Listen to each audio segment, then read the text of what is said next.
Did Jeffrey Epstein hang himself or did somebody kill him?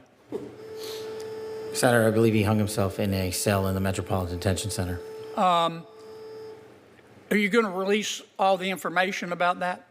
Senator, we are working through that right now with the Department of Justice. When do you think you'll have it done, Kash? I think in the near future, sir. Like before I die? Senator, we've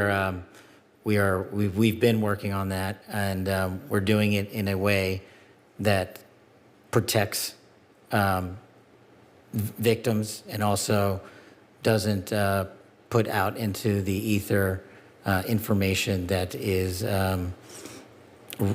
irrelevant for production of the public, such as CSAM. Thank you, Mr. Chairman.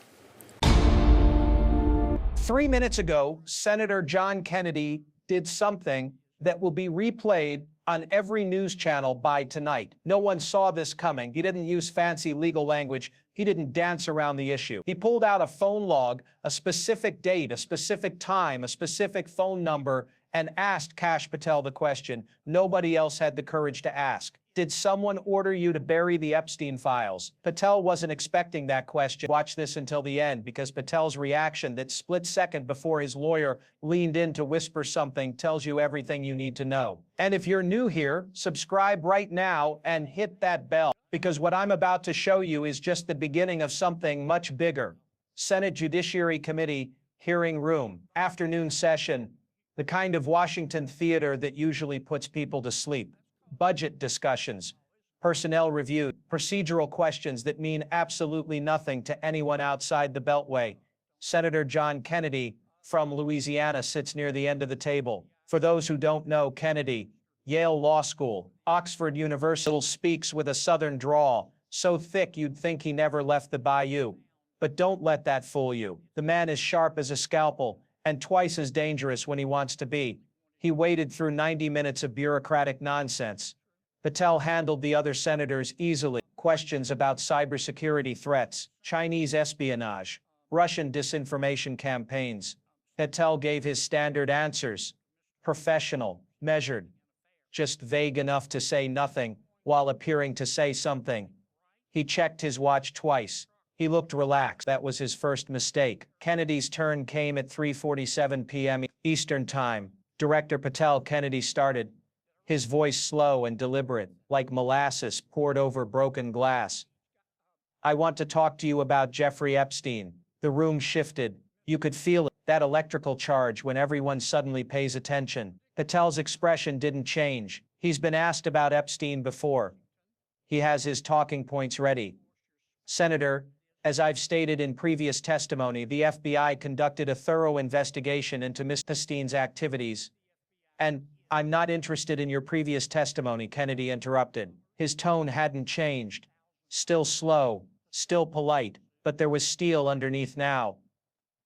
I'm interested in what you're not telling us. Kennedy opened a folder, blue cover.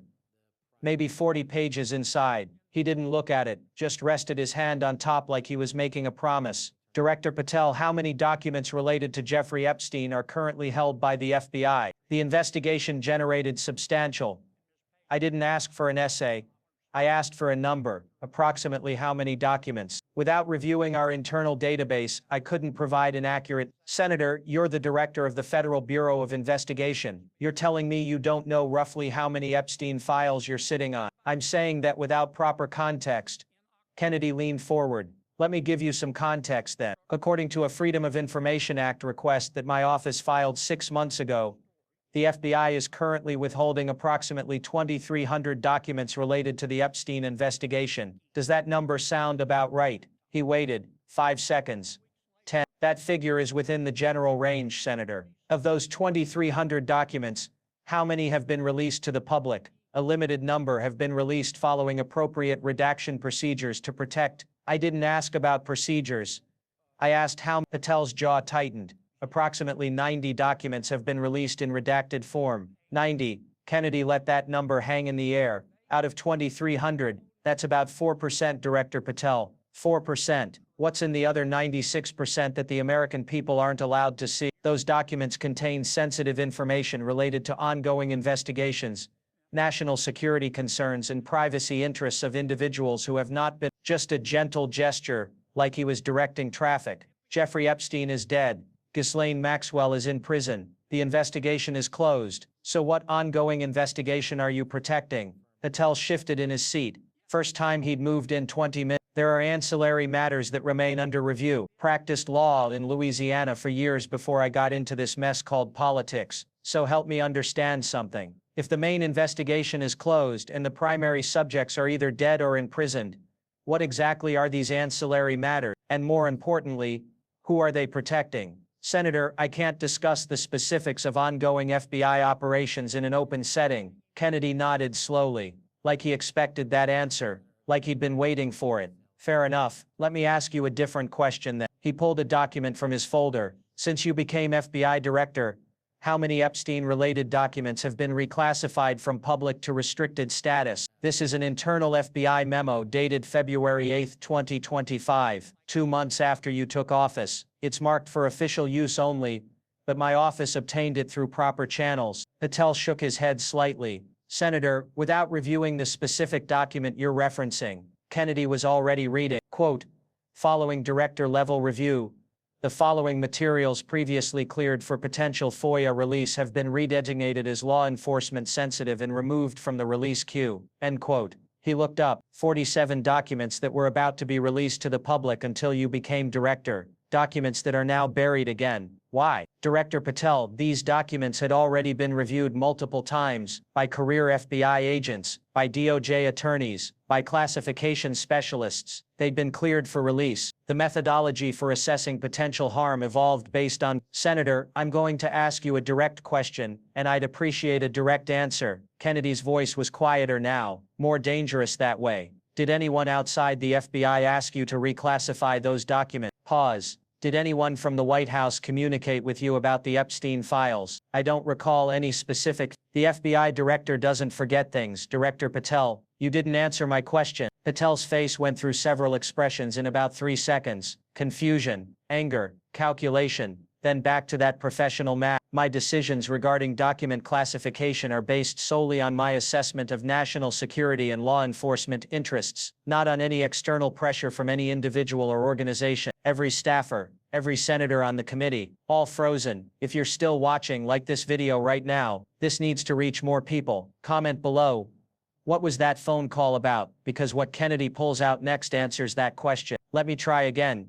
Kennedy said, his tone almost gentle now, like a teacher helping a struggling student. In the 6 months since you became FBI director, have you had any communication, direct or indirect, with anyone connected to the former president regarding the handling, classification, or release of documents related to Jeffrey Epstein? I communicate with many individuals in the course of my duties. Both of them looked like they wanted to crawl under the table. Senator, I would need to review my communications logs to provide a complete. You need to review your logs to remember if you talked to someone about Jeffrey Epstein. Director Patel, I can remember every conversation I had about Epstein over the last year. There weren't that many. It's not exactly casual water cooler talk. You're telling me you can't remember if you discussed these files? I'm saying that in the normal course of interagency coordination. Kennedy stood up, actually stood up from his chair. Director Patel, I've been patient, I've been polite, but now I'm going to be direct.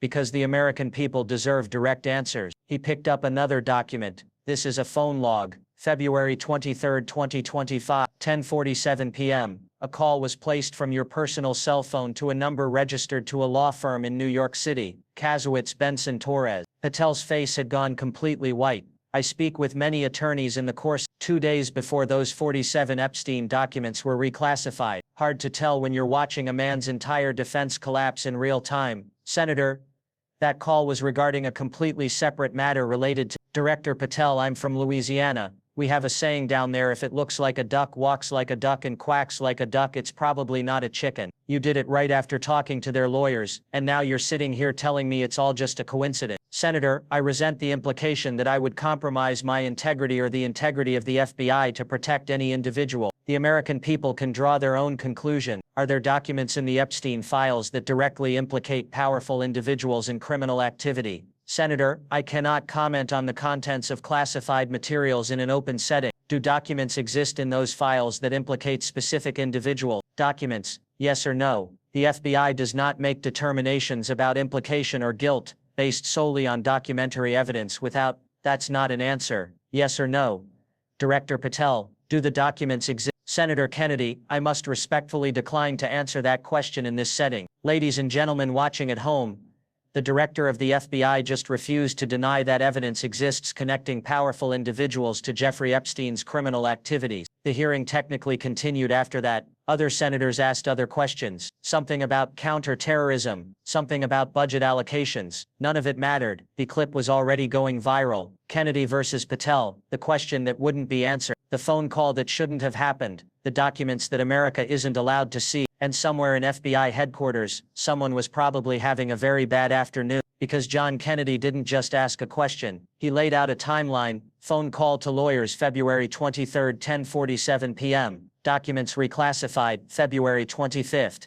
Time between 2 days. About secrets being buried. About an FBI director who might have just chosen loyalty to one person over loyalty to the truth. 3 minutes. That's how long it took for John Kennedy to dismantle Kash Patel's carefully constructed defenses. 3 minutes to connect the dots between phone calls and buried documents. 3 minutes to force the question that no one else would ask. Did someone order you to protect them? Patel never answered, but his silence, his refusal, his visible discomfort answered for him. The Epstein files are still buried, the documents are still classified, the truth is still hidden, but now everyone knows why. This conversation needs to reach people who aren't paying attention yet. Stay tuned. He documented a potential obstruction pattern that prosecutors could use. Element 2.